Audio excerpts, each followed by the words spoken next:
Is what I've created good? Good in whose eyes? Because that question almost stopped me from creating anything at all.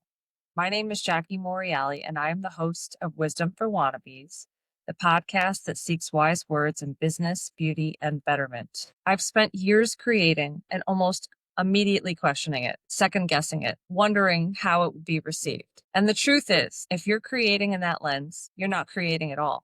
You're performing. That's the moment I decided to cut the cord.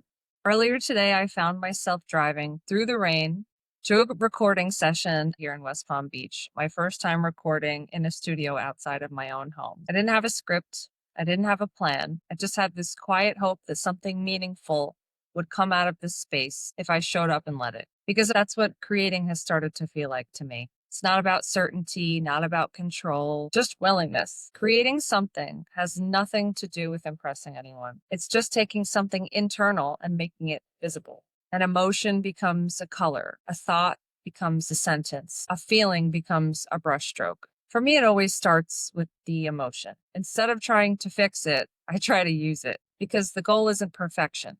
The goal is truth. A few nights ago, that idea became real in a way I didn't expect. It was Easter. I was home alone. After thinking about it all day, I finally sat down to paint my grandmother, who passed away a couple of months ago at the young age of 99 years old. No sketch, no plan, just a blank canvas and a feeling. I didn't want to make her look younger. I wanted to make her look like she'd lived a wonderful life. Every line on her face meant something, but the most important part was her eyes.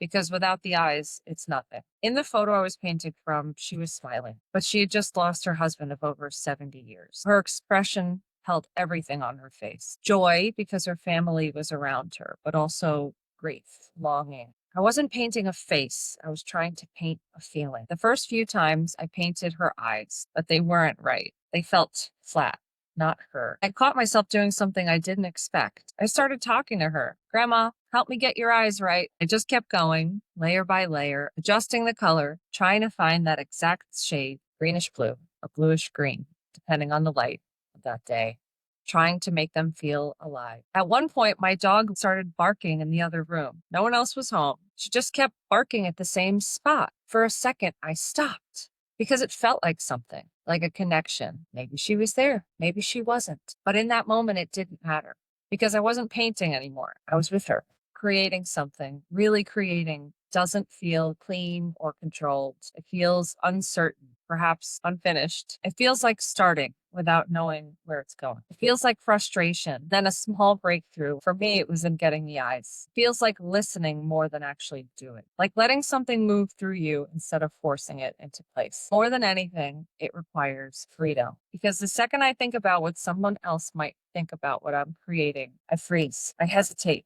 I hold back. And when I let that go and release it, everything opens up. I'm not creating for approval. I'm creating to feel something, to process something, to remember something. And that's enough. Maybe creating isn't about making something beautiful. Maybe it's about making something honest. Maybe it's not even about the finished product. Maybe it's about what happens inside of you while you're making it.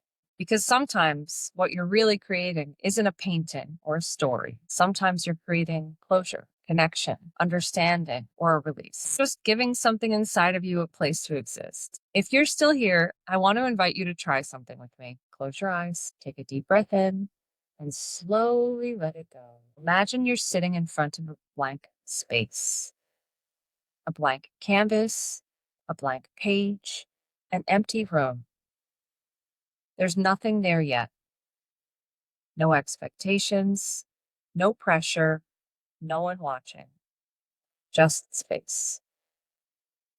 Don't try to change it, just notice it.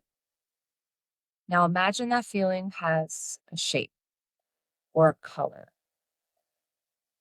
What does it look like? Is it soft or sharp, bright or muted, still or moving? Now gently place that feeling into the space in front of you and let it take form.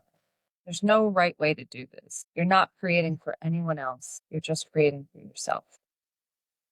Now imagine a cord that connects you to other people's opinions, expectations, or what you imagine to be judgments. See it clearly, and now gently disconnect it. Let it drift away. I don't need it here. Now return to what you're doing. Notice how it feels now. More open, more free. Let your hands move. Let your mind wander. Let something new begin to form. And when you're ready, slowly come back.